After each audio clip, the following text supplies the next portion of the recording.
আসসালামু আলাইকুম, সবাইকে স্বাগত জানাই এখনকার সংবাদ বিশ্লেষণে।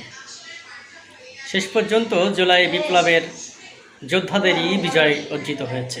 ঢাকা বিশ্ববিদ্যালয়ের ডাকসু নির্বাচনে বিপুল ভোটে জয়লাভ করা সাদিক কায়েব এবং এস.এম ফরহাদ দুজনই ছিলেন জুলাইয়ের অন্যতম সৈনিক। কিন্তু বৈষম্যবিরোধী শিক্ষার্থী আন্দোলনের অন্যতম দুই নেতা এনসিপির, আপনারা জানেন যে সাজিস আলম এবং হাসনাত, তারা এখন পর্যন্ত কোনো শুভেচ্ছা জানায়।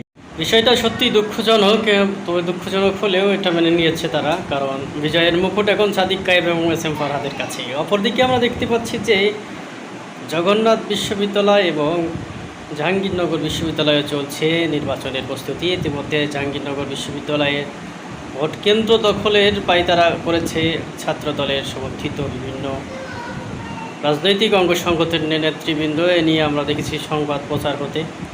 বিএনপি পাগল হয়ে গেছে জয়লাভ করতে, জোর করে কি ক্ষমতা লাভ করা যায়, এবং তারা এই ধরনের প্রক্রিয়াতে গেলে জনগণের আস্থা হারাবে এবং তাদেরকে ছুঁড়ে ফেলতে জনগণ বেশি সময় নেবে না।